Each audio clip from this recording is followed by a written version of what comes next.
자리에 참석하신 여러분 대단히 감사합니다. 그리고 대단히 반갑습니다.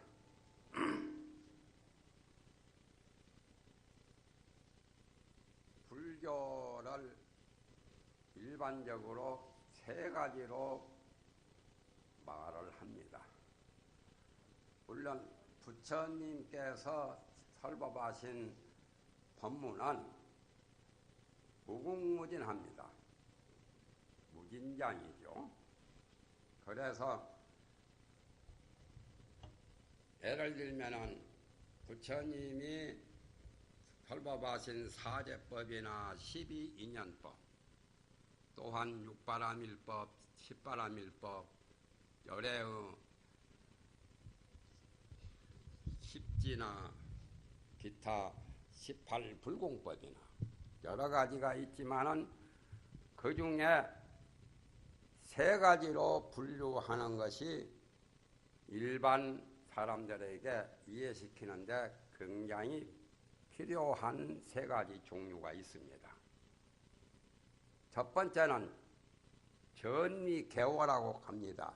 전미개호. 전미개호라는 것은 우리가 진리를 사무쳐 알지 못하고 어리석고 우매한 그 미혹을 바꾸어서 전환해서 마음을 깨닫고 도를 깨닫는 그걸 전미개호라 합니다. 전은 자전차 할 때 그 전환, 그 굴을 전자에다가 미는 미혹할 미자, 미혹을 전환해서 바꾸어서 우리가 어리석은 문명 번뇌에서 대지혜광명으로 바꾸는 거죠. 즉 말하면 범부가 깨달아서 성인되고 또는 중생이 부처가 되는 것이 바로 전미개호입니다. 개란 말은 그 개업한다는 10개자. 오는 깨달을 오자입니다. 전미개호. 그리고 두 번째 가서는 이고등락. 이는 떠날 이자, 고통을 떠나서 괴로움을 떠나서 안락을 얻는 것. 떠날 이 괴로울 꽃자 이고. 등락이라고 하는 것은 획득한다는 그 얻을 득자에다가 즐거울 낙자에서 이고등락. 그게 두 번째라면 세 번째는 지약작선입니다. 지약작선이라고 하는 것은 나쁜 악을 그치고 나쁜 짓을 하지 않고 착한 일을 하는 것. 그칠 짓자, 악허락자, 작업한다는 그 작자. 즉 말하면 농작할 때, 농사질 때 농작이라고 하죠. 밭을 간다 해서 경작이라고 하는 그 작자에다가 착할 선자에서 지약작선. 그러나 사실은 목적은 어디에 있느냐?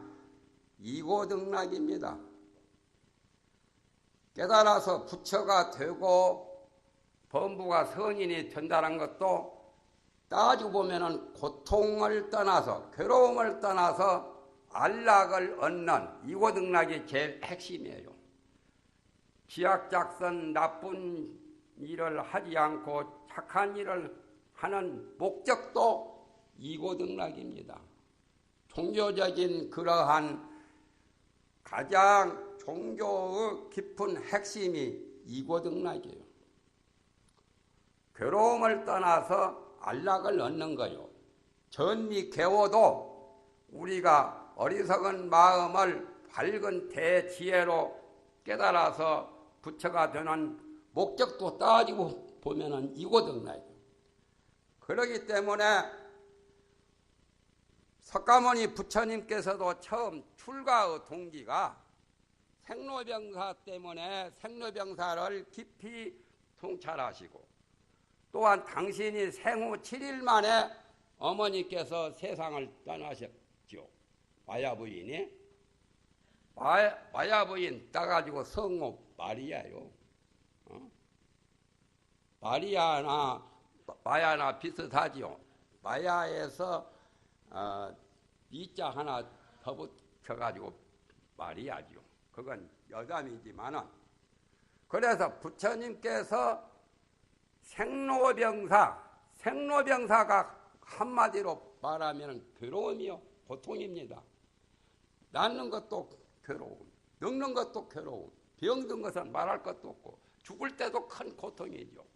생로병사 때문에 어떻게 하면 이 생로병사를 벗어날 수 있는가, 해탈할 수 있는가, 그러한 깊은 선천적으로 철학적인 두뇌를 가지신 칠달 태자께서 19세에 그걸 보시고서 출가를 해서 도를 닦아서 이 생로병사, 괴로움을 벗어나야 되겠다는 것.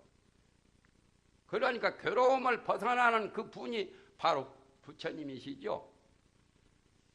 그 이하는 보살이나 연각, 성문, 아라한들, 성자들은 고통을 어느 정도 벗어나요. 그러나 고통을 성인이 된다 해서 완전한 고통이 해소되는 것은 아니에요. 부처님처럼 성불해야 완전히 해소가 되지. 아라한도 대단하지만 삼계 윤회를 벗어나지만 고통이 있다는 거죠. 그래서 고통을 여러 가지로 설명하는 그러한 설법이 나와 있죠. 고진멸도 사제법도 네 가지 진리를 말씀할 때 맨 처음이 괴로움을 먼저 말했어요. 괴로움의 진리. 그게 고제 아니요? 고진멸도 반야심경에. 본래는 없는 거죠. 무고진멸도라고 했죠. 반야심경에. 본래는 없는 거지만 본래 없는 그대로가 아니고 중생이 문명 번외 이 삼계 윤회를 받으면서 생로병사는 따르고 있어. 그러니까 고통이 본래 없는 거지만은 있다만 현실을 무시할 수는 없죠. 진리 자체는 본래 없지만 현실에는 그런 고통이 있단 말이에요. 그렇기 때문에 옛날 성인들이 의약을 만들어서 병을 치료하는 의술과 여러 가지 약을 알아서 그렇게 치료를 했었죠. 신롱시부터서 중국에도 황제씨나 모두 화타, 변작 같은 유명한 의원들, 그 방법이 쉬우니까 그렇게 한 거예요. 정말 도가 높고 도가 깊으면은 그런 것을 해소할 수 있고 그러한 병이 있더라도 충분히 해탈할 수 있지만은 일반 대중에게는 그 방법이 그렇게 쉽게 실현되지를 못하지요. 우선 아프면 약을 먹어야 돼요. 배가 고프면 밥을 먹어야 되고, 그렇죠. 목이 마르면 물을 마셔야 되지. 법문은 뒷전이고 속담에 빵 문제가 해결해야 공부도 하고 무슨 글도 배우고 또 마음 수양도 한다는 그 말과 같이, 그래서 부득이 그러한 시설을 만들었던 것이 옛날 수백 년 수천 년 전에도 그러한 것을 인간의 괴로움을 해소시키는 의학 또는 병원 같은 것, 요양원이 필요했기 때문에 그렇게 만들었던 거예요. 그러나 본래 진리에는 없다 이거예요. 생로병사가 본래 있는 게 아니에요. 그래서 본래 생사가 없다라고 간단히 말하면 생로병사를 생사라 가지요. 생사, 나고 죽는 거. 그 중간에 늙고 병든 게 들어있지만은, 그래서 그러한 진리를 가르쳐 주시는 부처님의 법문이 84,000 법문 외에도 무궁무진한 법문이 있어요. 이 법화경도 그 중에 하나의 대승경전이요. 일승경전이죠. 그런데 사실은 이 괴로움을 벗어난다는 이고등락이 가장 중요한 거예요.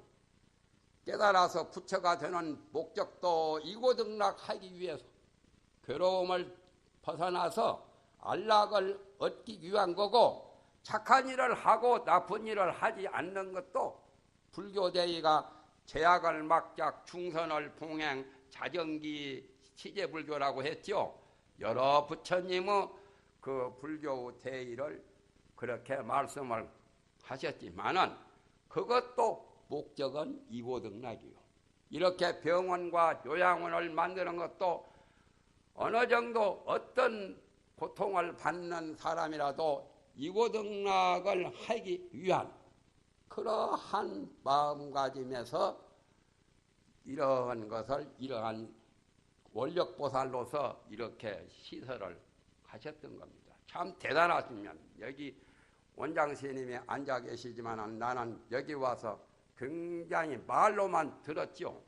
또 그것이 대만의 비구니 스님이 아주 세계적으로 가장 유명한 병원, 요양원 아주 크게 했다고 하는 말도 들었지만은 여기 와서 보니까 대단히 숙연해요. 그래서 나는 원을 세우기를 내가 이 다음에 돌을 닦고 또 닦아서 이러한 시설도 좋고 더 나아가서는 나의 이름만 들어도 고통을 벗어나고 나의 손만 이렇게 펼치는 것만 보아도 나의 몸에서 광명만 내는 것을 보아도 모든 괴로움을 다 해소하는 그러한 이고등락을 할 수 있는 그러한 신통력, 그러한 초능력을 얻어야 되지 않겠나 하는 그런 마음을 진작부터 그런 생각을 가졌지만은 여기 와서 제3 또 새로이 그 발언이 더 확인되고 있습니다. 재인식되고 있어요. 정말 환자를 돌보고 이렇게 거두고 또는 관병하고 요양을 한다는 게 보통 어려운 게 아니에요. 그건 정말 원력보살, 약사부처님이나 관세음 보살이나 야광보살이나 약상보살이나 대표적인 보살들이 그런 불보살이 바로 그러한 분이신데, 정말 여러분은 여기 정토마을을 물심양면으로 이렇게 뜻을 갖고 여기에 동참하시면 이 복은 한량없는 무량대복입니다. 법만경에 부처님이 8가지 복전을 말씀하셨는데 8가지 복전 중에 관병복전이 제일 복전이라고 했어요.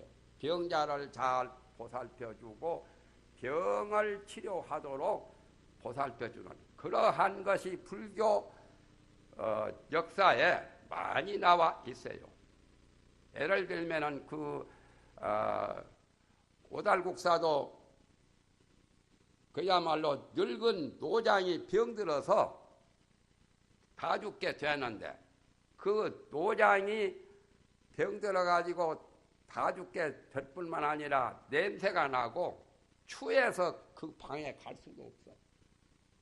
그런데 오달국사가 국사 되기 전에 소년 시절에 머리 깎고 절에 들어와서 수행하면서 그 늙은 병든 노장 스님을 보고 얼마나 마음에 감동을 했던지 3년을 돌봐준 거예요. 죽도 밥도 잘 못 자시니까 죽을 늘 끓여서 데려와 그 더러운 방에 똥오줌 싼 거 다 깨끗이 치우고, 그리고 그 3년 동안 병구만을 참 잘하셨어. 오달국사라는 분이 당나라 때요, 중국.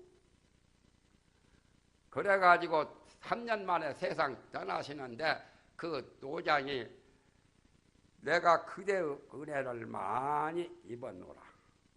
그래서 보답할 길은 없어서 내가 마음에 부끄러운데 이 다음에 어려운 일이 있을 때는 서쪽에 그 촉중 그 산에 암굴이 있는데 거기에 찾아오라고 신신당부를 해요. 그래서 오달국사 그때 생각은 그거 노장이 쓸데없이 그런 말을 하는구나라고 그냥 접어 보았었지요. 그런데 오달국사가 되었어요.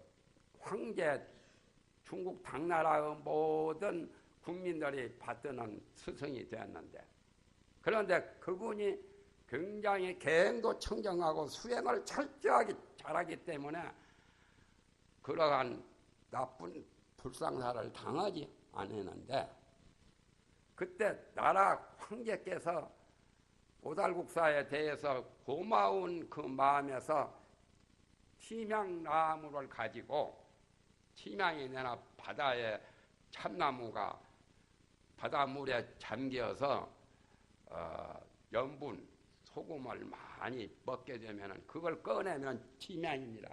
약으로 쓰지요. 열이 날 때 침향 먹으면 열이 내려가요. 원리가 거기다뇨. 밑으로 쳐졌고 소금도 밑에 가서 있는 게거든요.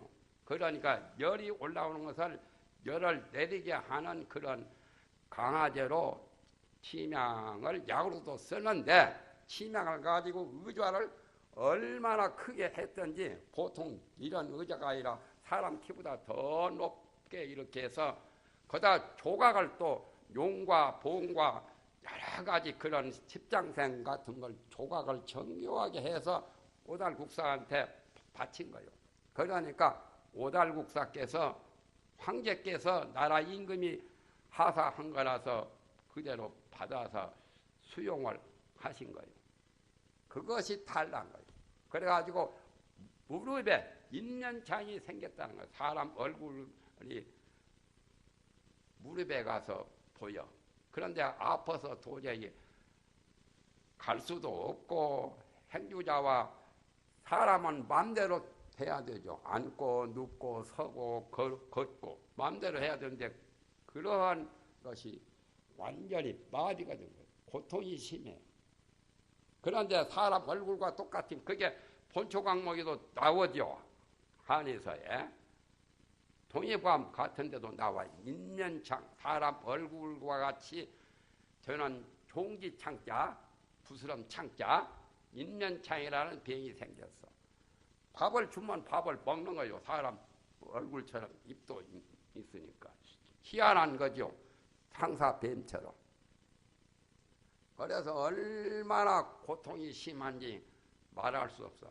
그대로 지옥 가기 전에 생지옥이라, 생지옥.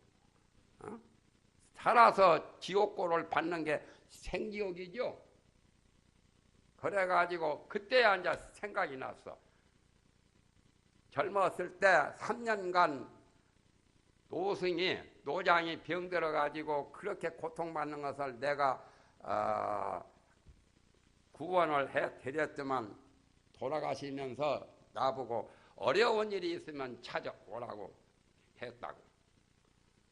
그것이 기억나서 이제 자기가 걸어갈 수는 없으니까 사람들을 동원해가지고 가마 띄고 가듯이 그거를 찾아가. 처음에는 말로 타고 갔겠죠. 안장을 잘 만들어가지고. 그래가지고 거기를 가르쳐 주신 대로 서촉, 유전대기가 거쳐가는 나라죠. 다스린 나라. 서촉 그 금각산 그 암굴 석굴을 골짜기를 찾아서 갔어. 가서 보니까 그 노장이 하얀 노장이 계시는 거예요. 계시면서 왜 지금 왔느냐고. 빨리 왔으면 고통을 덜 받았지요. 그래서 노장님을 보니까 그때 병석에 누워있던 노장이요. 얼굴은 변함이 없어. 그러니까 꼭 예수 부활하듯이 부활된 거죠. 그래가지고 거기 가서 오체 투지를 이제 하고, 제가 이 고통이 심해서 스님 말씀이 기억이 나서 이제야 찾아왔습니다. 걱정하지 말라. 내가 그대에게 3년간 병구만한 그 은혜를 보답하고자 해서 지금 여기서 머물러 있었다는 거예요. 약속대로 어려운 일이 있을 때 나를 찾아와라고 가르쳐 주었기 때문에 그래가지고 저 석간수 돌물에 내가 이렇게 하고 주문을 외울 테니까 그 주문을 외운 그 돌 흐르는 그 석간수 물에다가 두 무릎을 싣고 적극한 마음으로 염불을 해라. 그러면 그 고통이 없어질 거라고. 그러면서 그 물을 자비수라고 그래요. 저 물은 자비한 물이지 보통 저 맹물 그거 냉수가 아니다. 그래서 지극한 마음으로 거기에 이제 묵묵 기어서 이제 석간수에 가서 두 무릎을 지쳤어. 지치니까 고통이 싹 가시고 바로 그냥 쾌차가 된 거예요. 선약 중에 최고 선약이죠. 그래가지고 나중에 허공에서 소리가 나. 내가 3생을 두고 복수를 하려고 했었는데 이 나한님의 유실력에 의해서 원결을 풀고 나는 나갈 대로 떠난다는 거예요. 그러면서 이제 완전히 이제 그로부터 끝났어. 그 고통이. 그래서 이제 그분 존자님한테 노스님한테 질문을 했어요. 대관절 그거 병은 어떤 병이며 저에게 고통이 된 있는 장이 뭐냐고 하니까 그래서 그 나한님이 말씀하시는 나는 16나한 중에 가라까 존재라고. 그런데 저 허공에서 소리가 나고 원수를 갚으려고 했다가 이제는 원수를 풀고 원결을 풀고 간다는 그것은 옛날 조조였다는 거예요. 삼국지에 나온 조조 말고 그 전 한 300년 전에 한나라 때 조조가 있어요. 그 글자도 달라요. 삼국지에 나온 조조는 그 조계종 조자고 저기는 부엌조자 그 조였이요. 그런데 그 조조가 한나라 경제 때 한무제의 아버지가 경제하뇨. 한무제가 우리나라 그 한사군 설치했죠. 그런데 그 한무제의 아버지 경제 때 조조라는 사람이 아주 비서실장을 했어. 요즘 말하면 청와대 비서실장 같이 대서를 하는데 그 조조가 굉장히 뛰어난 사람이요. 지략도 뛰어나고 학문과 재주와 모든 정치에 대한 그러한 그 수완도 뛰어난 분이요. 그래서 그때 유방이 내나 한꼬죠. 유방의 모든 그 신족들을 다 지방 장관 전부 다 조그마한 제후 임금으로 책봉했죠. 봉건 사회와 같으니까. 그래서 여러 나라들이 너무 강성하니까 정작 한나라 천자 임금의 세력이 약화되니까 모든 그 제후들의 즉 말하면 땅을 좀 많이 중앙정부에다가 뺏어가지고 세금을 많이 받고 그 땅을 너무나 많이 주지 말고 감소시키라고 그런 정치를 했었죠. 그런데 그 당시에 온 나라 임금 밑에 정성을 하고 온 나라 왕 태자를 지도하던 사람이 원왕이요. 원술이 그 원자요. 앙자는 그 가운데 앙자에다가 그루맹한 자. 성이 원씨고 이름이 앙이라. 원앙이란 사람은 그 한나라 천자임금 밑에 있는 게 아니라 멀리 온 나라의 즉 말하면 정성도 하고 태자를 지도하는 사람인데 원래 원앙이하고 조조하고 상극이라요. 서로가 원수가 된 분이요. 그래서 원앙이하고 그 조조는 아주 그야말로 앙숙이라. 그런데 원앙이가 한 경제를 찾아갔어. 한나라 임금 면회를 해서 경제의 궁안에 갔었는데 그때 조조가 그 옆에 있거든.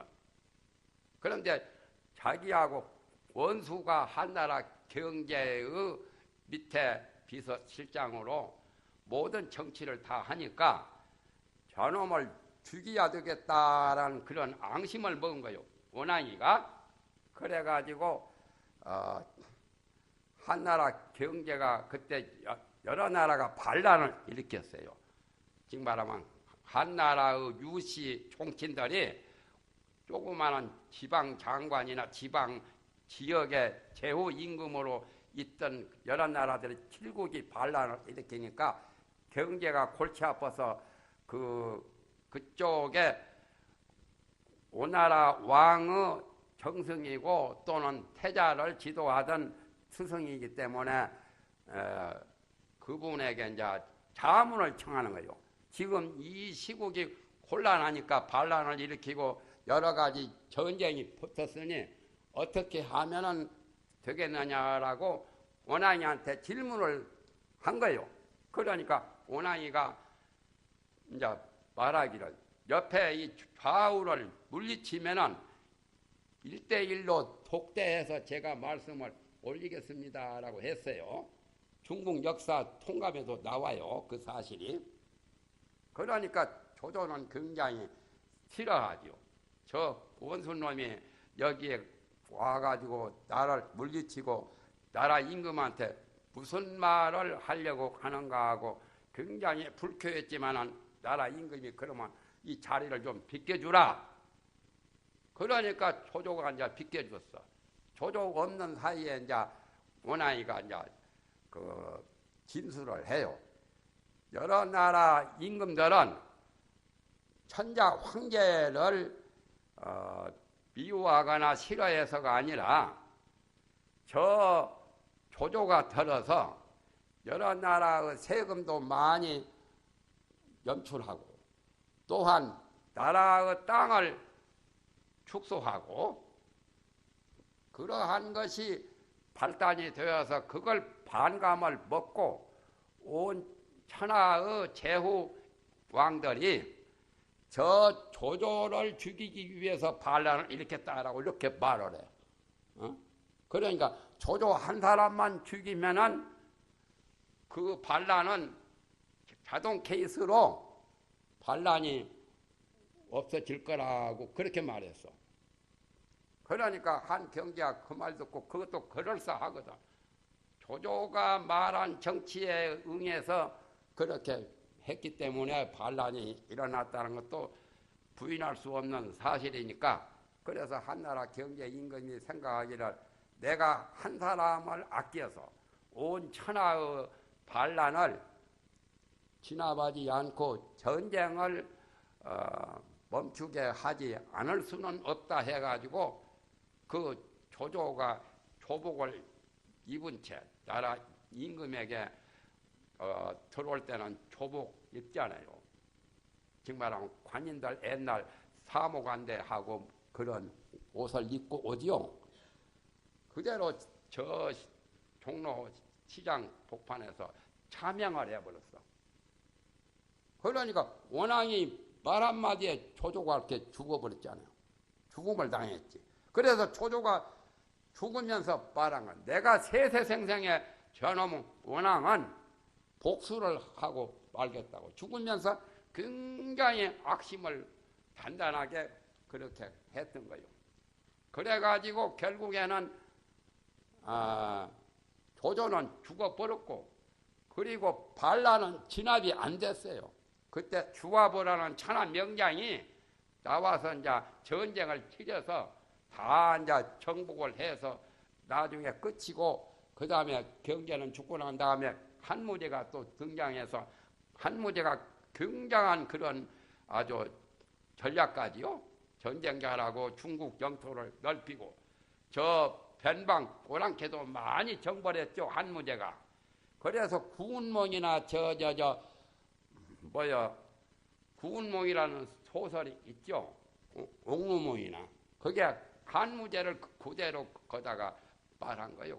한무제에 그 당시에 구운몽이나 옥루몽에 나오는 임금은 한무제 그대로 판을 박은 거요.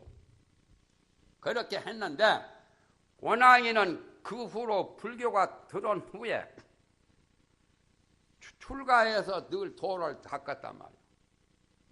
그러니까 조조 원귀가 보복을 하려고 해도 출가 사문으로서 계를 잘 지키고 정말하면 수도를 철저하게 하니까 빈 틈이 없어.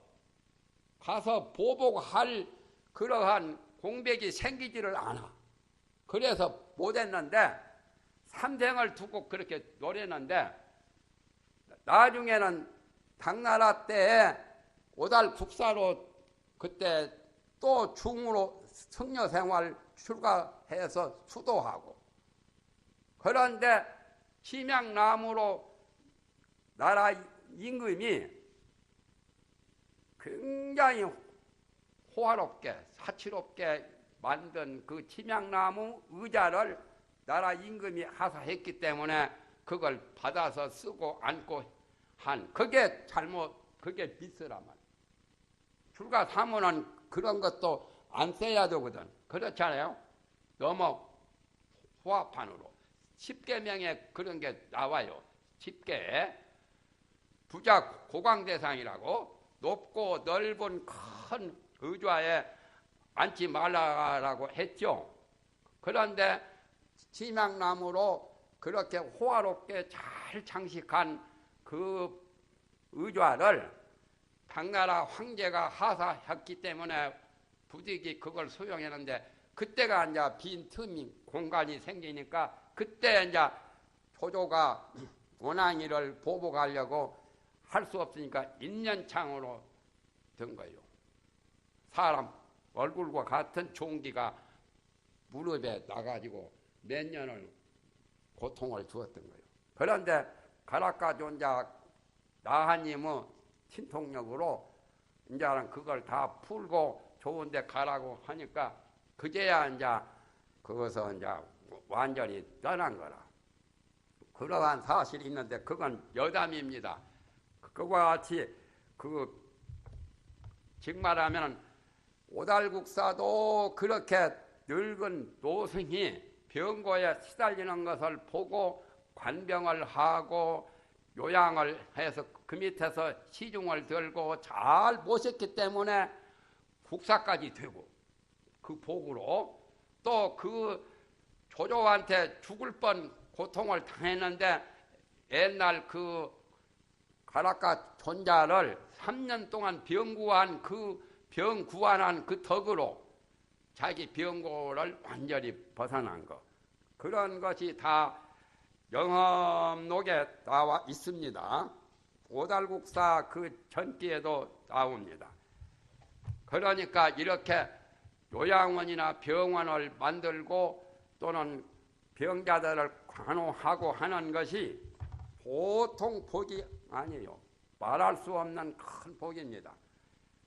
벌써 45분이나 아까 5분 후에 했었는데 한 40분 정도 지나는데 이제 정식 법화경, 묘법연화경, 견보타품 이걸 이제 해설하겠습니다. 법화경이 28품이 나와 있어요. 법화경이. 부처님이 나중에 열반에 드시기 전에 7, 8년 전에 이 법화경을 연설하신 거예요. 그래서 법화경이라고 하는 게 불교 대승경전의 3대 경전 중에 하엄경, 법화경, 열반경 이 3대 경전이 최고요. 그 다음에 5대 경전 하면 순응엄경, 명엄경, 원각경 모두 대승경전의 가장 중요한 경인데, 이 묘법 연화경은 부처님께서 여러 제자를 수십 년간 교육을 시켰죠. 교육시켜서 다 도를 닦아서 삼계 윤회를 벗어나는 아라한이 되고, 또 발심해서 보살도를 닦아서 전부 다 공부가 어느 정도에 다 도달하신 분이요. 그래서 박사학위를 주는 것처럼 법화경에 보면은 여러 제자들이 전부 다 이 다음에 석가모니 부처님처럼 성불을 해서 수기를 받는 게 나오죠. 여기 법화경에 보면은. 그래서 성불 수기가 박사학위 받는 것처럼 여기서 박사학위를 다 준 것처럼 그렇게 성불 수기를 주신 건데, 법화경은 두 가지로 설명할 수 있어요. 천태 지자대사께서 두 가지로 분류를 했는데, 첫째는 본문이고 두 번째는 정문이다. 그래서 28품 중에 앞에 법화경 14품은 정문이고, 정문이란 말은 종격이라고 하는 부문, 종격의 문이다. 종격, 자초적자, 발자국, 행적, 사적 하는 그 적자와 같은 거요. 그러니까 부처님이 이 세상에 나오셔서 중생을 교화하고 설법하고 모두 하는 게 정문이다 말이야. 천백억 화신불로서 이 세상에 나와서 중생을 교육시키고 제도하고 해탈시키는 게 다 정문에 해당되고, 본문이라는 것은 본적지와 같죠. 정문은 현주소라면 현재 살고 있는 현주소와 같은 그런 법을 말한 것이 정문이고, 본문은 본적지와 같이 본래 석가모니 부처님이 이 인도에 나오시기 전 과거 전에 이미 성불을 하신 그러한 부처님의 진리를 말씀하신 게 본문이라요. 근본 본자, 일본이라는 본자요. 본문과 정문 두 가지로 말하는데, 지금 묘법연화경 견 보타품 11번째니까 정문에 속하지요. 그 전에 평등행이든가 평등각이든가 보살님이 오셔서, 평등행이시죠? 평등각이요? 예. 여기서부터 말씀을 하시길래 그래서 여기서부터 시작하겠습니다.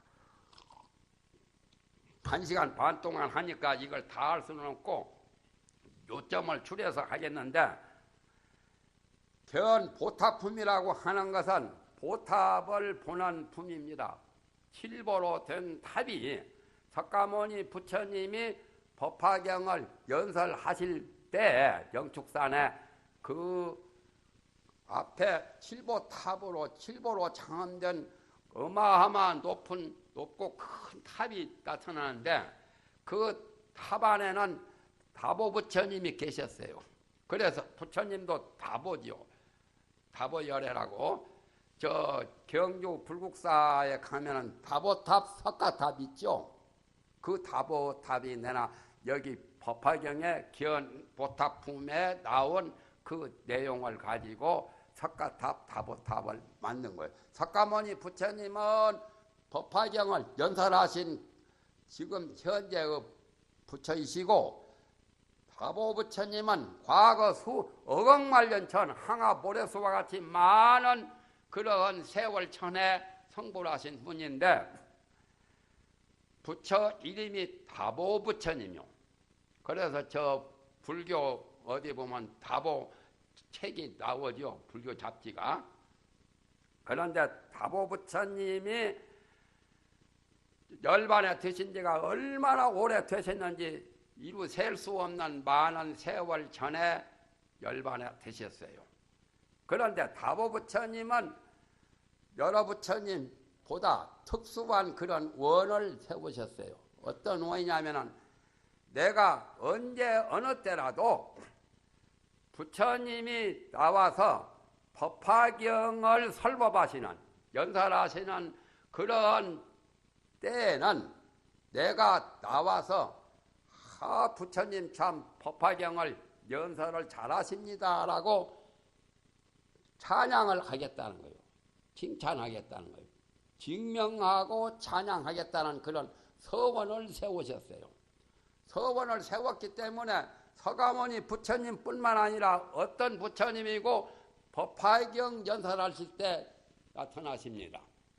이미 열반에 드셨으니까 이런 육신도 없는 그러하신 부처님이 그때는 그 부사이한 그런 도술 신통력으로 유실력으로 원력으로 몸이 이렇게 열반에 드시기 전 몸과 같은 그런 몸이 나타나시는 거예요.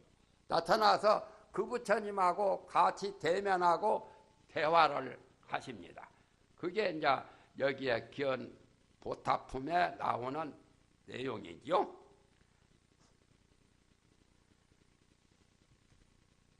그 칠보탑이 있는데 높이가 500유순이나 되고 가로 세로가 250유순이니까 엄청나죠. 여기서 울산처럼 그 거리가 먼 그렇게 높이 상상도 못하죠. 정작 부처님의 몸이나 보살의 몸은 부처님이 서가열의 부처님은 보통 사람보다 좀 신장이 굉장히 크셨죠. 16척이요. 16척이니까 우리는 6척, 7척도 되려면 힘든데 16척이니까 보통 사람보다 체구가 신장이 길죠. 그게 천백억 화신 사가모니 부처님의 화신부로 그 체구가 16척입니다. 그러나 그것은 화신으로 가장 조금 낮추어서 낮추신 몸이고 정작 부처님의 몸은 지상에서 저 위에 색구경 천상까지 또 높이가 그렇게 돼요. 색구경 천상은 그 욕계천, 욕계 6천하고 색계 18천 그 높이가 얼마나 길겠어요. 비행기가 많이 올라가 봐야 8,000m밖에 못 올라가는데 엄청나게 길어요. 그리고 지구보다도 더 크고 더 길고 한 거예요. 일본의 어떤 불상은 높이 해가지고 부처님 얼굴이 잘 안 보이는 불상까지도 있었죠. 극락세계 부처님도 아미타불도 여러 유형의 몸이 있어요. 크기는 우주보다 더 큰 몸도 있고 또 작게는 색구경 천상에 뻗댈 수 있는 지구보다 몇 백배 멀고 높고 하는 그 몸이죠. 그런데 여기에 다보부처님은 그래도 그냥 소형의 그런 탑이요. 사실상 법화경에 보면은 그 탑의 높이가 저 위에 천상까지 뻗댄다고 그런 말도 나오죠. 불어 말해서 그런 게 퉁치는 게 아니에요. 우리의 안목은 그걸 볼 수가 없어서 그렇지 정말 불보살대로 장엄된 그 세계와 보탑과 부처님의 몸은 32상 80종호 97대인상 한량없는 상호는 엄청납니다. 이루 말할 수 없어요. 그러니까 그렇게 우리는 믿고 이해를 해야 돼. 상식을 초월한 거예요. 상식 가지고 불교 부처님의 깨달은 진리를 다 알려고 하는 것은 좀 무리가 되겠죠.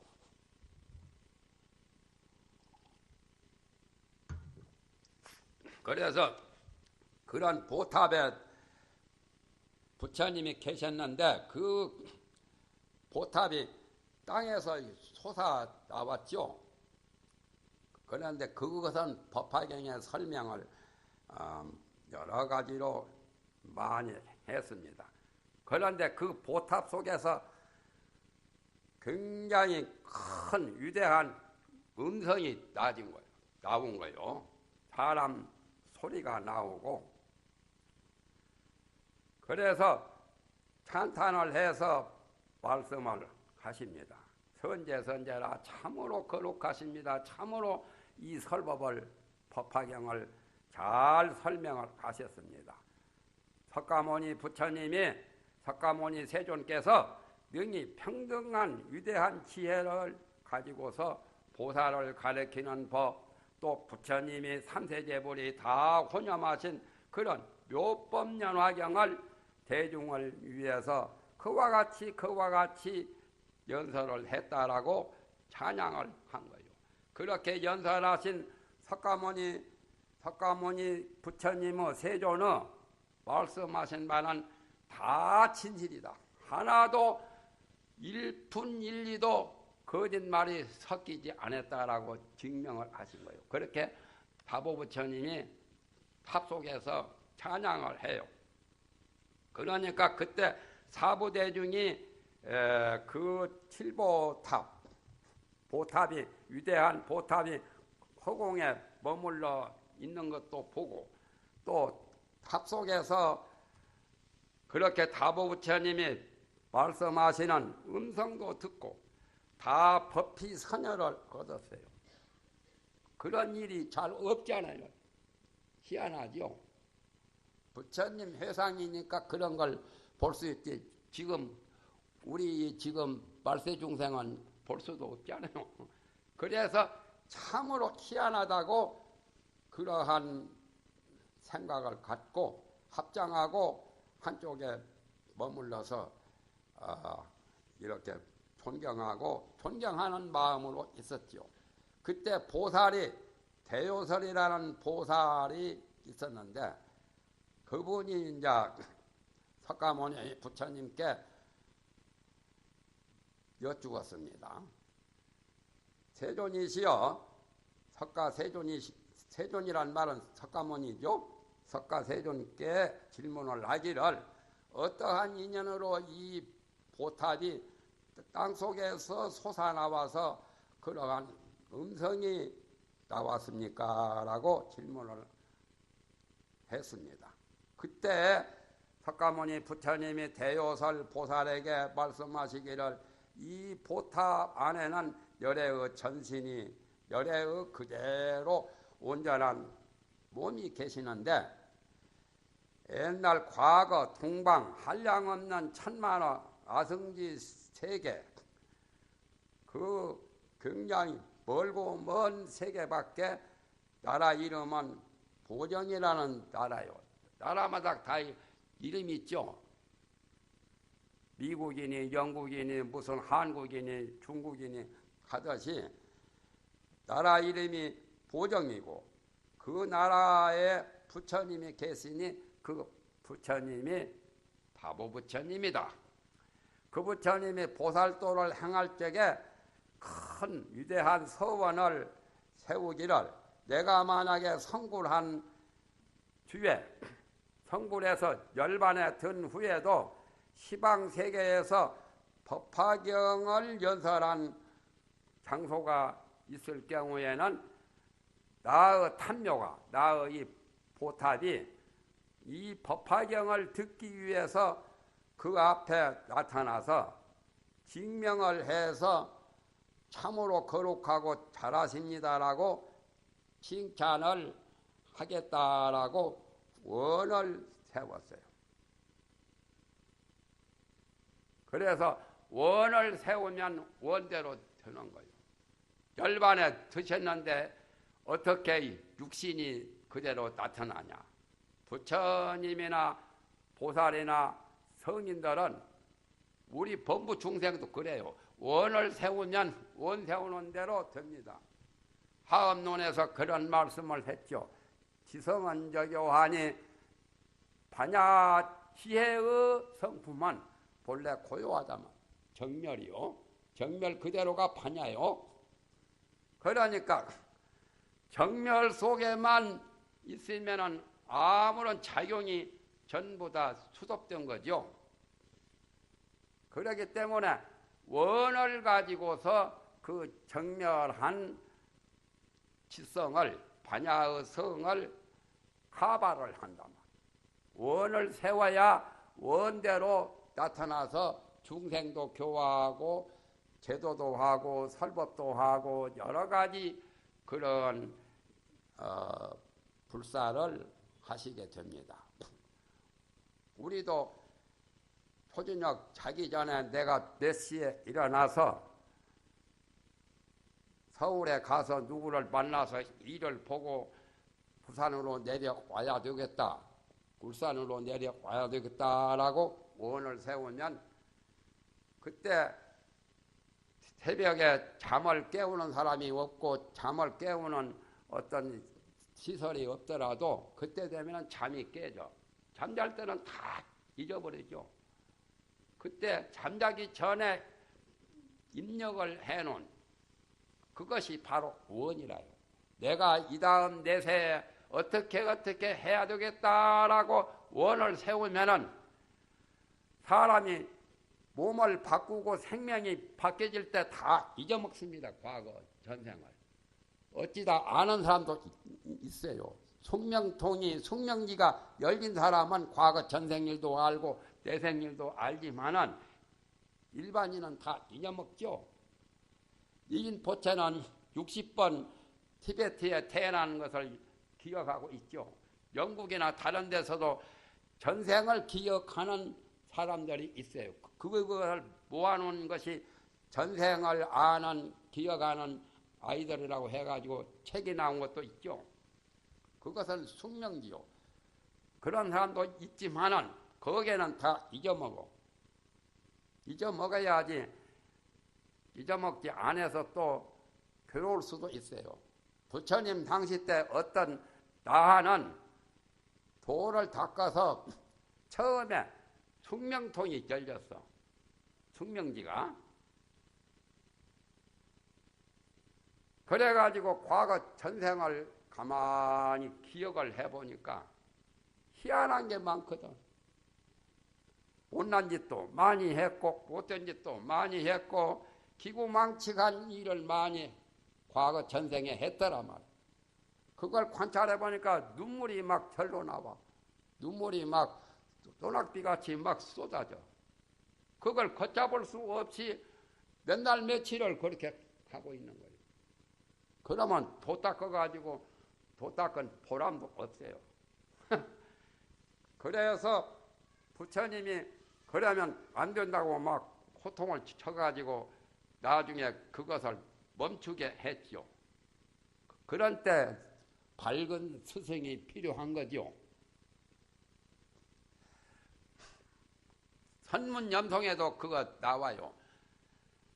부처님 당시 때 비구들이 전생 일을 알고서 비통하고 근심하고 굉장히 침울하고 그런 것을 문수보살이 보시고 문수보살이 칼을 빼가지고 사람 목을 막 치려고 막 굉장히 폼을 잡고 막 엄하게 설치는 거예요. 그 바람에 여러 비구들이 이제 거기에서 깨났죠. 그런 것도 나옵니다. 그와 같이 이제 그 비구는 잘못된 거죠. 그래서 도를 통하기 전에 신통부터 얻어가지고 정신이 좀 삐딱하게 미쳐버리든지 살쭉하게 되든지 그런 수도 있거든. 그래서 신통을 먼저 구하는 것은 건물이요. 마음이 요지부동해서 생멸이 없는 불생불멸의 마음 자세부터 마음부터 제대로 그러한 것을 체득해야 되지. 신통이나 무슨 기적을 부려서 허공에 날아다니고 또 천리 만리밖에를 보고 여러 사람들이 말하는 소리, 서울에서 말하는 소리도 듣고 천리통으로 그런 것부터 먼저 얻게 되면은 잘못하면은 마음이 조금 이상해질 수가 있다는 거예요. 그래서 신통보다는 도를 더 위주로, 깨달음을 더 전제로 하는 겁니다. 그래서 다보부처님은 그러한 서원을 세웠기 때문에 수억억 말년 되어도 법화경을 연설하시던 부처님이 나와서 법화경 연설하신 곳이 있으면은 언제든지 나타나신 거예요. 그 이야기입니다. 그래서 다보 부처님하고 나중에 석가 부처님하고 대화를 나누신 그러한 내용이 견 보타품에 나와 있어요. 그래서 불국사 그 탑을 다보탑하고 석가탑하고 세운 것이 법화경 판도를 갖다는 거예요. 그리고 무량수전도 불국사에 있죠. 그것은 아미타경의 그 판도를 거다가 만들어 놓고 또 비로자나 부처님 그 비로전도 불국사에 만든 것이 그게 이제 하엄경에 비로자나 부처님이 나오시는데 하엄경 판도를 거다가 이렇게 조판을 해 놓은 거고 전이름은 불국사라 했죠. 불국사는 유마경에 제일 찬머리에 불국품이 나와요. 그래서 유마경 판도를 또 그러니까 불국사 절안에 김대성이 자기가 그 시주하고 머슴살이 하면서 그 돈을 벌었던 것을 절 지을 때 시주해가지고 그 공덕으로 정성이 되었죠. 죽어서 김대성이 각간이 되었잖아요. 그래가지고 불국사 석굴암을 그분이 만들었죠. 나라에서 만든 게 아니라 대단하신 분이죠. 그게 지금 세계 아주 문화 국보에 오르고 있죠. 그러니까 불국사만 그런 게 아니라 다른 절도 가만히 보면은 경전에 있는 그러한 법문에 의해서 법당도 이렇게 여러 법당을 만든 겁니다.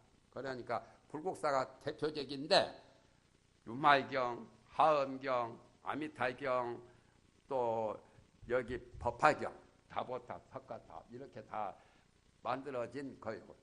이 설명을 듣고 이 다음에 불국사에 가서 자세히 보세요. 틀림없을 거예요.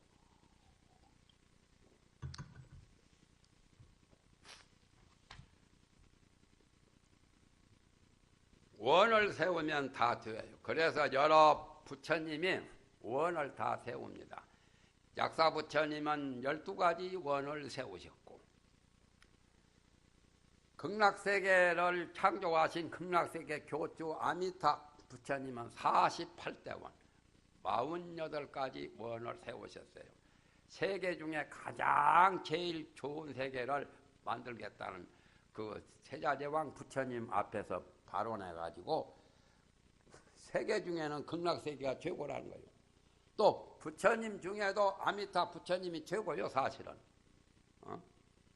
거짓말 같죠. 다른 비로자나 부처님도 있고 이유망불도 있고 다른 약사 부처님도 있는데 왜 아미타불이 최고냐? 장암여불에 나와 있어요. 시방삼세불 아미타 제일 분명히 나와 있죠. 장암여불 책에 나온 것이 경전에 다 있는 말을 갖다는 거예요. 조주스님은 원래 참선 선종이죠. 육조 제자가 남학회양이고 남학회양의 제자가 마조스님이고 마조스님의 또 제자가 남전보원스님이고 남전보원스님의 제자가 조주 종림선사인데 조주스님은 선종의 조사 공안을 가장 핵심이 있는 그러한 공안을 많이 말씀해서 참선할 때 조사 그 공안 참고할 때 화두 참선할 때 조주스님 화두를 많이 합니다. 구작 무불성 개가 불성이 있습니까 없습니까 하니까 없다라고 하는 무자 화두 같은 거. 만법 규일 일기화처 만법은 하나에 돌아가는데 하나는 어디로 돌아가느냐 그런 것도 조주스님 그 화두고 정전 백수자도 조주스님 화두고 화두가 많이 나와 있어요. 그렇게 선종인데도 어떤 제자가 조주스님한테 질문할 때 여러 3세 제불이 부처님에게도 스승이 있습니까? 선생님? 그러니까 조주스님이 있다라고 했어. 그러면 어떤 부처님이 여러 3세 부처님의 과거, 현재, 미래 3세 여러 부처님의 스승입니까? 하니까 아미타불이니라. 그러니까 의아심을 갖죠. 의아심 갖는 것은 왜 아미타불이 여러 부처님의 스승인가 하니까 조주스님이 또 아미타불이니라. 그래서 시방 3세 부처님 중에 가장 위대하신 부처님이 아미타 부처님이고, 아미타 부처님께 의지하겠다는 것이, 귀의하겠다는 것이 나무요, 나무 아미타불. 그리고 세계 중에 극락세계가 가장 제일 좋은데 48대원을 세워서 성불해서 지금 서방 극락세계, 이 사바세계와 같은 세계를 10만억 세계를 지나서 서쪽에 극락세계가 있어요. 사실로 있는 거요. 어떤 사람은 누가 죽어봤나, 죽어서 극락 가봤나 한 사람 있는데 극락 가본 스님도 있어요.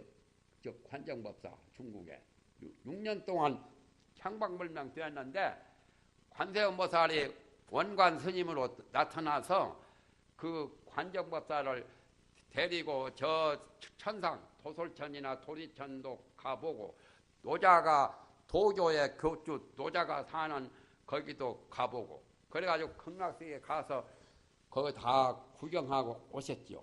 관정법사도 원래 극락세계 스님인데 원을 세우기를 사바세계에 나와서 사바세계에서 극락세계를 좀 선전 좀 하려고 파견 나왔어요. 관세음보살도 극락세계에 계시는데 지금 사바세계 파견 나온 거예요. 그러면서 항상 관세음보살 머리 위에 이 부처님이 아미타불이요. 아미타불을 늘 이고 계십니다. 관세음보살도 과거에 성불하신 분이요. 정법명왕 부처님으로 계시다가 또 중생을 더 구제하시기 위해서 보살로 계세요. 극락세계 같은 좋은 세계에 놔두고 왜 여기까지 오셨느냐. 괴로움이 많은 이 사바세계 3계 고해 중생을 제도하시기 위해서 이고등락 관세음보살의 거기는 행적은 발고 열악이죠. 고통을 뽑아주고 안락을 좋은 낙을 주시는 발고 열악이 내나 관음청에 나오지만은 그게 바로 이고등락이요. 고통을 떠나도록 하는 거요.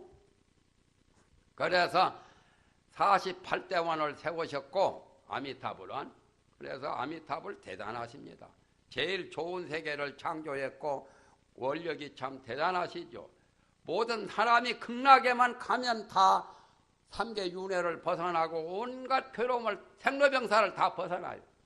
극락세계 태어날 때 어머니 뱃속에서 태어나지 않아요. 고통 없어요.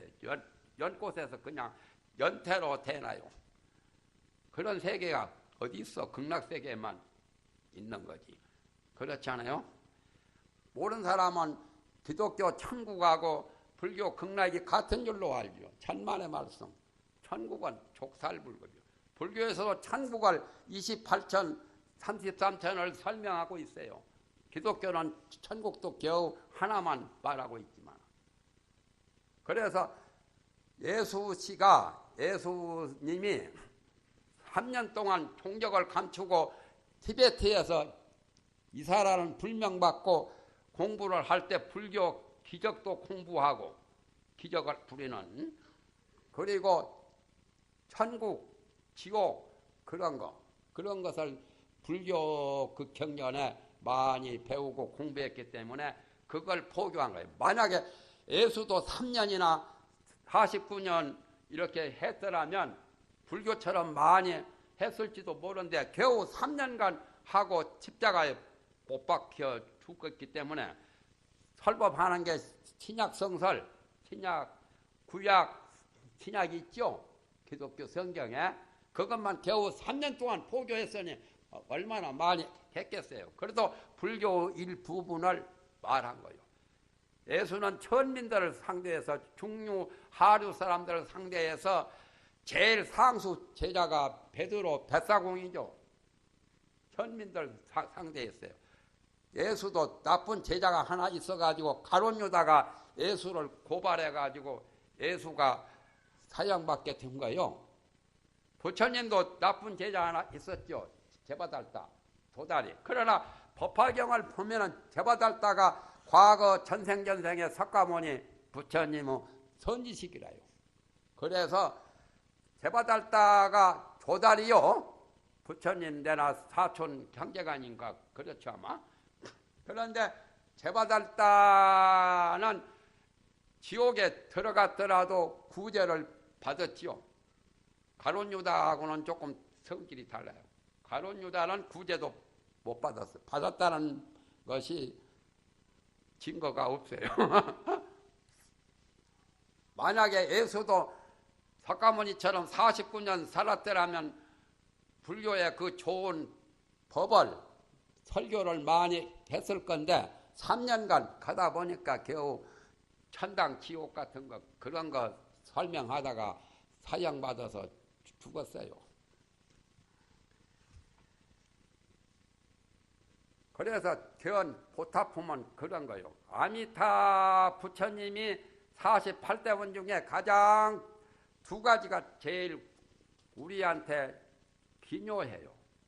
두 가지는 뭐냐면은 10년 왕생원 48대원 중에 10번만 죽을 때 목숨을 거두기 전에 임종시에 10번만 아미타불 나무 아미타불 나무 아미타불 지극한 마음으로 10번만 아미타불을 생각해도 극락에 태어나게 한다는 거예요. 그런 분이 세상에 어디 있어? 보통은 뭐 큰 공을 많이 들이고 크게 불공 공양을 많이 해야 복을 받는 것으로 되어 있는데 아니 아미타불 나무 아미타불 나무 아미타불 나무 아미타불 임종시에 10번만 생각해도 과거에 죄가 있건 업을 지었건 불문에 다 붙이고 극락왕생 하게 하는 거예요. 그리고 그뿐만 아니라 임종 현전원이라 우리가 임종할 때 연불중생 앞에 나타나요.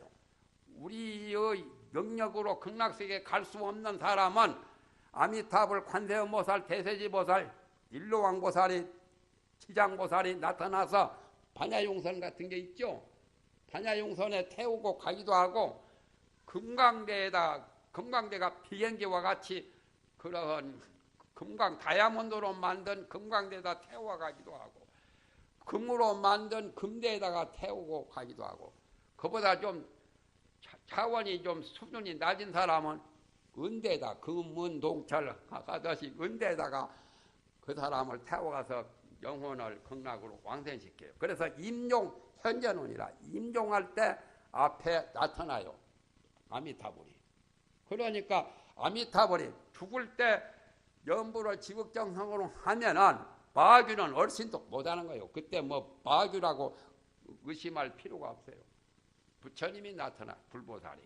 그러면은 되는 겁니다. 그래서 극락왕생하면은 성불은 거기 가서 따놓아요. 다 관세보살처럼 돼요.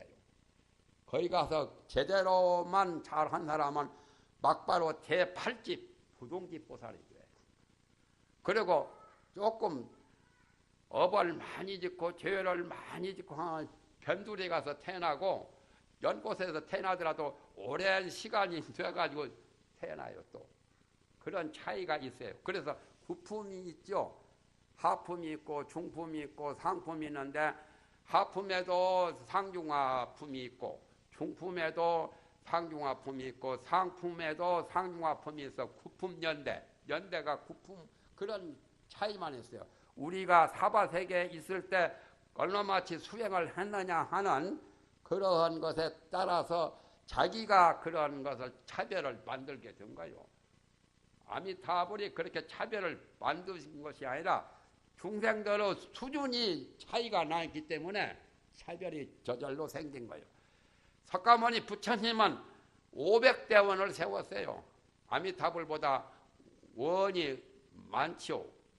500대 원이면은 굉장히 많은 6배, 7배, 8배 많은 원을 세우셨어요. 왜냐하면 이 사바세계 강강하고 고약스럽고 박복하고 또 못된 놈들이 많이 살고 고통이 제일 많은 세계의 중생을 상대하려니까 원을 세운 숫자가 적어서는 안 되거든. 500가지 원을 세웠으니 석가모니 부처님도 참 거룩하신 분이죠. 그래서 시방 3세 여러 부처님이 오타각세에 태어나신 석가모니 부처님을 찬양하는 거예요. 굉장히 놀라우신 분이라고. 미륵 부처님도 이 사바세계에 태어나지만 미륵 부처님 태어날 때는 석가모니 부처님보다 이 세계가 더 좋아져요. 좋아질 때 태어나요. 사람은 수명이 8만년 살 때 태어나요. 미륵 부처님은. 그리고 그때의 나라 곡석도 크기가 얼마나 큰지 몰라요. 한말들이 커요. 그러니까 뭐 농사 조금만 지어도 되고 자연 식물 식품이 나타나서 장사하고 돈 벌고 뭐 간쳐먹고 등쳐먹고 간쳐먹고 하는 그 시대가 아니에요. 미륵 부처님이 나올 때는. 그리고 그때는 사람의 수명이 보통 8만년 살아요. 우리는 100년도 살기가 어려운데 그 시대에 나오니까 미륵 부처님은 키도 또 커요. 그 시대 사람들은 우리같이 6척 7척이 아니에요. 그렇게 좋은 시대에 나오는데 석가모니 부처님은 사람의 수명이 100년 될 때 나왔고 제고가. 그리고 사람들이 박복해서 굉장히 고통이 많을 때에 나오셨거든요. 그러니까 위대하신 거예요. 마지막으로 제바달타품을 좀 말하겠습니다. 이걸 다 할 수는 없고 제바달타품은 묘법 연화경 제바달타품 12번째인데 제바달타는 부처님의 제자지요. 그런데 오역절을 지은 사람이지만 부처님의 발가락에 그 돌 파편이 떨어져가지고 부처님 죽이려고 산 위에서 큰 돌을 던진 사람이요. 그래서 산신이나 저 화엄성중이 보니까 석가모니 부처님에게 저 큰 돌이 날아가서 다칠까봐 그분들이 손바닥으로 제껴서 그것이 이제 돌이 부서지면서 파편이 부처님 검지발가락에 똑 내린 거예요. 그 정도는 괜찮죠, 뭐. 그러나 부처님 그 발가락에 피가 났어. 부처님 몸에 피를 냈다 해서 그것이 오역죄에 해당됩니다. 아버지를 죽인 죄, 어머니를 죽인 죄, 또 부처님 몸에 피를 내는 거, 또 이 화합 성단을 파괴하는 거, 도를 얻은 도성 아라한을 죽이는 거, 그게 오역죄요. 같은 죄라도 부모를 죽인 죄가 일반 사람 죽인 죄보다 더 중하지 않아요. 그런 오역죄 중에 조다리는 두 가지 부처님 몸에 피를 낸 죄인이 되었고 또 그 다음에 화합승단을 파괴해서 즉 말하면 자기가 따로 종단을 차려서 석가모니는 제쳐놓고 자기가 교주로 이렇게 활약하려고 친통력을 배워가지고 목련존자에게 목걸련 존자에게 친통을 가르쳐달라고 하니까 안 가르쳐줬어. 저 못된 제바달다라고. 그러니까 안 되니까 비구니 중에 연화색 비구니가 친통이 가장 뛰어난데 연화색 비구니한테 그야말로 아주 고스까이 그야말로 모든 것을 다 고개를 숙이고 그 밑에서 발바닥도 다 치쳐드리고 그렇게 하면서 신통을 배웠어요. 그 조다리가 좀 야비하죠. 그래가지고 신통력을 배워서 종단을 차리려고 해서 종단을 파괴한 거예요. 석가모니 교단을 그 오역죄 중에 두 가지 죄를 범했단 말이야. 그러나 과거 전생에 그 조다리가 석가모니 부처님의 스승이었다는 거예요. 석가모니 부처님보다도 지금 말하면 수행을 먼저 했기 때문에 아는 게 많았죠. 그래서 석가모니 부처님이 과거 형제간, 사촌 형제간 되기 전에 과거 전생에 제바달다 조다리를 스승으로 선지식으로 섬겼다는 거예요. 그 인연공덕으로 빨리 성불했다라고 하는 게 법화경에 나오지요. 그런데 조다리가 지옥에 들어갔어. 그런데 부처님이 선문연성에도 나오죠. 경전에도 나오고 안한존자 당신 사촌동생 안한존자 시자를 시켜서 지옥에 가서 문안해라고 보냈어. 보니까 지옥에서 고통받고 있거든. 그래서 안한존자가 조다리 보고 물었지요. 지옥에 고통받는 게 어떻습니까? 부처님한테 그렇게 죄를 지어서 생암지옥 저기 가면 인도에 가면 조다리가 땅속으로 들어갔다는 그 함정 지금도 있어요. 나도 보았는데 생암지옥이라 이 산채로 지옥에 땅속으로 쑥 들어가지고 지옥 속에 들어갔다는 건데 그러니까 고통은 무슨 고통이야. 저 삼선천 낙과 같이 천상낙과 같다는 거요. 조다리 답변이. 그러면 이 지옥에서 언제나 나오게 됩니까? 그렇게 질문하니까 조다리가 대답하기를 석가가 일이 들어오면 내가 나간다고. 못된 소리를 하지요.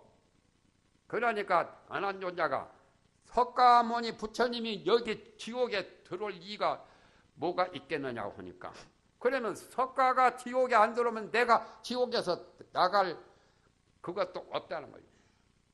그게 무진법문이죠.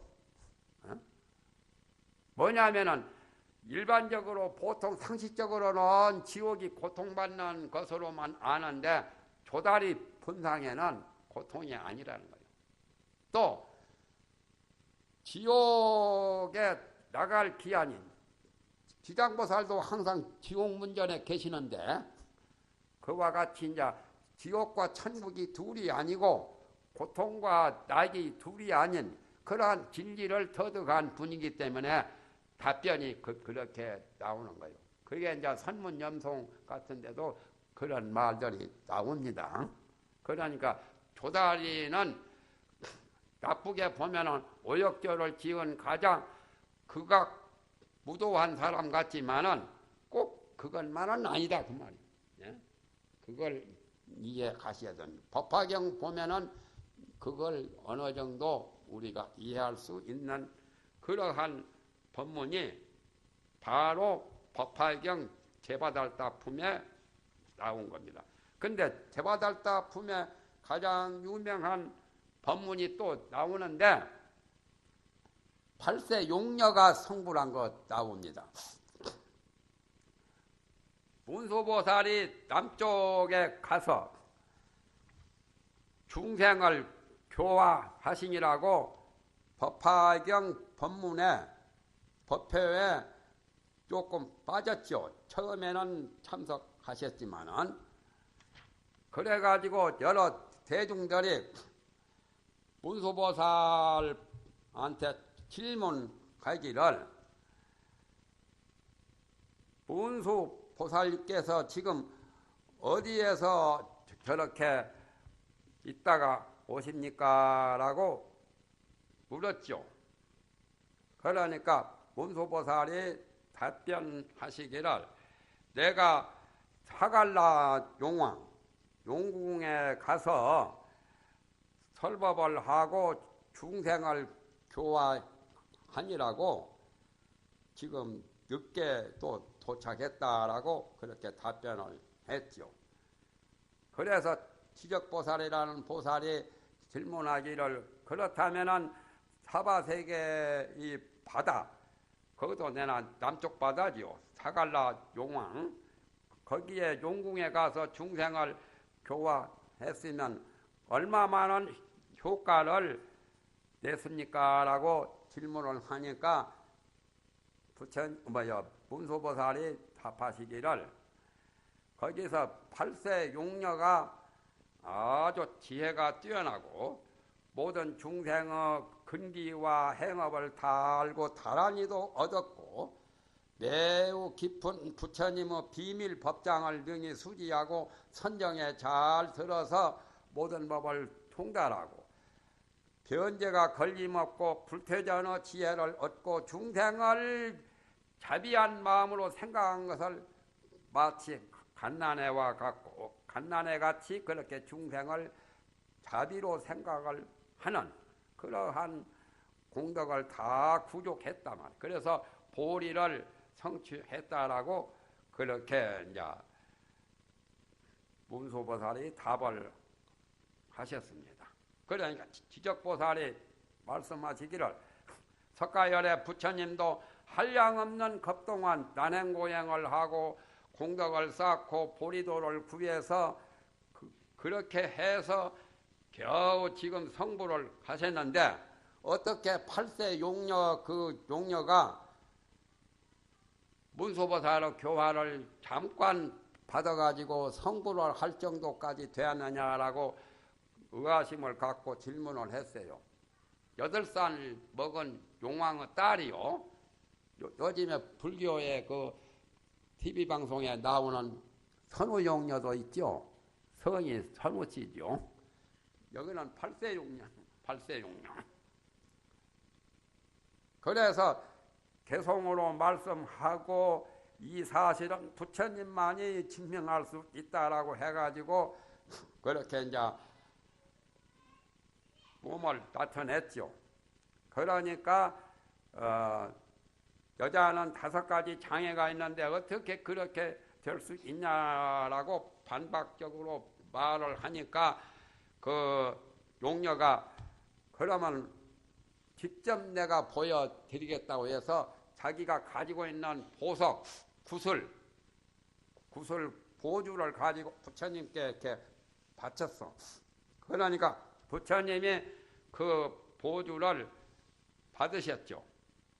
그 부처님께 올리고 받는 그 순간이, 그 시간이 얼마나 되냐고 하니까 굉장히 짧은 시간이라고 하니까 내가 성불을 하는 것도 그보다 더 빠른 시간에 성불을 한다라고 해서 남방 무구세계에 가서 연꽃 위에 떡 앉아가지고 성불을 했어. 8세 용녀가. 그래서 30 이상 80종호가 다 갖추고 모든 팔부성중이나 성문연각 일체중생을 위해서 이렇게 설법을 하고 하는 그러한 광경을 여러 대중에게 보여주었죠.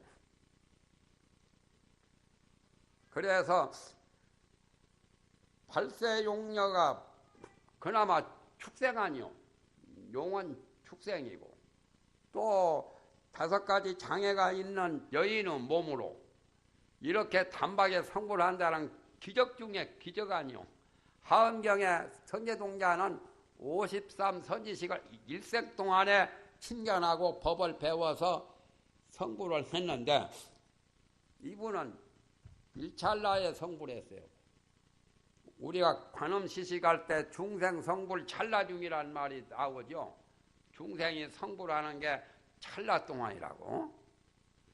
바로 찰나 성불하는 도노 성불하는 그 법을 여기 제바달다 품에서 실제로 8세 용녀를 통해서 그러한 것을 시현으로 시범적으로 보여주시는 그런 사례, 그런 법문입니다. 대단히 참 위대하죠. 그렇다면 하엄경은 법화경 전에 설법하신 최초 성불하시고 설법하신 그러한 경전인데 거기에 정말은 선제동자가 이미 선지식을 다 친견해서 도를 완성했기 때문에 여기는 선제동자도 문수보살에게 처음에 법을 배웠고 미륵보살 다음에 또 문수보살을 재차 만나서 성불 한 것이 나오죠.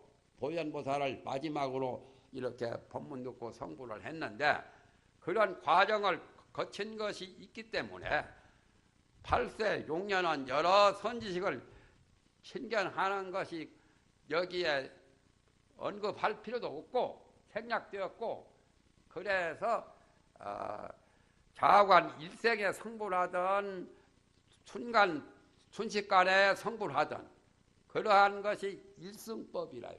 가장 최고 일불승 유일무이한 부처님 법에서는 그 성불도 수억억만년 삼아성기급을 닦아서 성불하는 것만 있는 게 아니라 빨리 성불하는 그러한 법이 그게 바로 돈교법이라요. 그래서 종교, 돈교, 일승원교의 그런 진리를 하엄경이나 이 법화경에서 그대로 우리에게 알려주신 겁니다. 그래서 8세 용녀도 이렇게 순식간에 성불을 가신 거예요. 사람이 정도 문제, 수준 문제요. 꼭 오래오래만 되는 것도 아니죠. 저 7급, 8급 공무원에서부터 2급, 3급, 1급으로 해서 장관 되고 또는 국무총리 되고 대통령 되는 길도 있지만은 그냥 단박에 평민이 대통령 출마해서 대통령 되는 수도 있잖아요. 빨리. 그래서 돈을 일생을 두고 하루에 얼마씩 벌어서 천금 만금을 버는 수도 있지만 또 복이 많은 사람은 일약 천금 하는 수도 있어요. 단박에 천금 만금을 벌어서 벼락부자 되는 수도 있어요. 그러니까 법문이라고 하는 것은 꼭 하나로만 보면은 부족한 것이 있습니다. 법문은 다양해요. 그래서 높고 낮고 크고 작고 그러니까 불교도 대승교가 있고 소승교가 있고 원교가 있고 통교가 있고 점교가 있죠. 점교라는 것은 차츰차츰 오랜 세월을 거쳐서 수도해서 성불하는 그 법은 점교라고 합니다. 점차적으로 하는 점교법이고 단박에 성불하는 그 법은 돈교법이라 해요. 법화경, 하엄경은 원교이면서 돈교법 또한 최종적으로 가장 종극의 구경의 진리를 그대로 밝히기 때문에 종교라고도 해요. 그러한 것이 대승경전 중에 가장 위대한 경전입니다. 법화경을 많이 수지 독송하고 하면은 그 공덕과 영험이 이루 말할 수 없습니다. 여기서 벌써 법화 천일기도를 이렇게 많이 하시고 두 번째라고 이렇게 하는 것을 내가 들었습니다. 여러분들이 여기에 참석하셔서 이 법화 천일기도에 동참하시면은 그 공덕이 한량없습니다. 그리고 이 병원이나 요양원도 여러분이 성심성의를 다해서 이렇게 잘 그 성의를 기울이시면 그 복이 한량없는 복이 됩니다. 오달국사보다 더한 복도 성취할 수 있을 거예요. 나는 그래서 오달국사를 굉장히 고맙게 보지요. 오달국사나 천태 기자대사나 또 서유기에 나오는 손오공과 같이 인도에 가서 경전을 구했던 현장법사나 다 진씨래요. 진씨. 이런 진짜 있죠. 묵을진짜. 진씨요. 천태 지자대사도 또 법화경 종주 그분도 진씨요. 그러니까 진씨가 참 대단하죠. 우리 지리산 하엄사에 유명한 옛날 큰 스님 아주 경전에 정말 석학이신 그 스님도 진진흥 스님이요. 진진흥 성이 진씨요. 그래서 법화경의 가장 중국의 1인자가 천태 지자대사인데 그분도 진씨요. 지의죠. 지의인데 순나라 때 수양제, 순문제 그 임금이 천태 지자대사의 설법을 듣고 얼마나 감탄했던지 나라 임금이 여기 등을 밟고 내려가라고 용상에 천태 지자대사를 용상에다 앉히고 중국 천하의 아주 석학들 고관 대작들 다 무릎 꿇고 천태 지자대사의 설법을 들었어요. 그래서 천태 지자대사는 영축산에 과거 영축산에 부처님 설법 법화경 설법을 들었던 분이요. 그래서 천태 지자대사가 법화경 약사 야광보살 본사품 거기에 보시다가 깨달아서 법화삼매에 들었거든. 법화삼매에 들었는데 법화삼매에 드는 동안에 3일 동안 영축산에서 영산법회 영축산에서 법화경 설법하시던 서가열애와 여러 1200 아라한들과 여러 보살들이 모여서 설법하는 광경이 3일간 그대로 영화 스크린처럼 나타났어. 그렇게 하기 참 대단히 어렵죠. 그리고 모르는 게 없어요. 무불통달이라. 그래서 그 호를 기여지자에다가 왕자, 각자, 이 놈자자, 임금을 왕자라고 하지요. 학문하는 사람을 학자라고 하지요. 놈자자 써가지고. 그래서 천태 지우선사를 지자대사라고 왕자라고 하는 그 자자를 붙여가지고 가장 지혜가 뛰어나신 그러한 큰 스님이라고 해서 천태산에 계셨기 때문에 천태 지자대사라고 호를 따린 거예요. 나도 거기 한번 가봤어요. 천태 지자대사가 공부하시는 그 터도 가보고 공부할 때 마귀가 막 던져들고 막 하는 것도 거기에 나타나는데 천태 지자대사를 괴롭히려고 마귀가 10년 이상을 던져들어. 그 동구에서 자꾸 풍악을 울리고 내 곁에 있어주오 하는 그런 노래 같은 거 막 부르면서 유혹을 하는 거요. 그래도 천태 지자대사는 내가 듣지 않는 것은 무궁하다 말이야. 너희가 재주를 부리는 것은 언젠가 끝날 때가 있지만은 내가 그것을 유혹을 받지 않고 듣지 않는 것은 영원히 끝이 없다라고. 그렇게 하면서 10년 이상을 그 동부에서 마귀들이 나와서 장난치고 유혹을 하려고 막 했어도 천태 지자대사는 법화삼매에 들고 하니까 그런데 요지부동하거든. 그래서 법화종의 천태종의 1인자요. 그 스승은 해사대사고 또 노스님은 해문대사고 이 3대가 대단한 분이죠. 그래서 그 법화 그 천태종이 중국에도 들어가고 우리나라에서도 지금 고려 때는 그 법화 대각국사 의천 대각국사도 운종의 셋째 아들 광자가 승려되는데 내가 법화 천태 그 법화종을 많이 숭배했어요.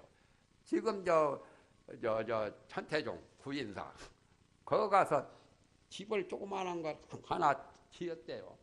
천태 지자대사 그 절 국청사에다가 그래가지고 자매결전하고 그래가지고 여기도 종명을 천태종이라 했죠. 소백산의 구인사.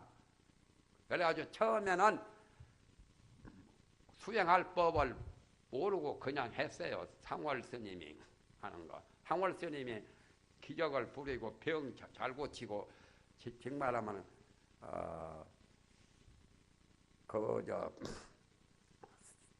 나쁘게 말하면 접신되었어요. 응? 그래가지고 기적을 부리는데 수행하는 법도 몰라서 통대 교수가 관세음보살 불러라고 요 법화경에 봉은품 나오잖아요. 그래서 여러 신도들이 큰 방에 콩나물 안에 콩나물처럼 빽빽이 앉아서 밤새도록 관세음보살 부르니까 뭐 업장이 놓아지고 병도 고치고 소원을 성취하기도 하고 그렇잖아요. 거기서 가르치는 것은 유일한 피마자 먹으라고 가르치죠. 피마자가 약이 될 때도 있지만 약 안 될 수도 있는데 지국정성으로 관세음보살 부르고 법화경 나무묘법 변화경 나무묘법 변화경 하면은 모든 게 다 소멸되고 좋은 그런 복과 지혜와 여러 가지 그런 초능력 불가사의한 그런 가피력 그것을 얻을 수 있는 거요. 그래서 지금 천태종이 상당히 아주 참 흥왕합니다. 좋은 일이죠. 예? 나쁘다고 볼 수가 없어요. 그건 모든 종이 제대로 잘 흥성하면은 불교가 성한 거요. 불교가 신라 때나 고려 때는 여러 종파였는데 이조 때 불교를 배척하고 불교를 축소시키려고 선교 양종으로 만들어 버렸어요. 선종하고 교종. 교종은 유일하게 화엄종이 남아있고 선종은 이먹고 참선하는 것만. 그랬다가 교종도 또 무시해버리고 선종으로 이렇게 만든 거예요.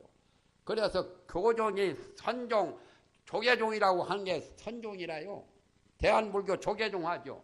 덮어놓고 모든 종파들이 무슨 전통 불교 조계종, 무슨 대승불교 조계종, 조계종 다 쓰죠. 사마불교 조계종. 원래 조계종은 육조 해능선사 선종입니다. 불교를 약화시키고 망하려고 종파를 뚜려가지고 선교 양종으로 하다가 선종 하나 조계종으로 했던 거요. 그것을 참고로 알아두세요. 이 법화 기도하시고 여기에 법화경을 수지독송하면은 공덕이 이루 말할 수 없습니다. 시간이 없어서 내가 많이는 못하고 이것으로서 생략하겠습니다. 대단히 감사합니다.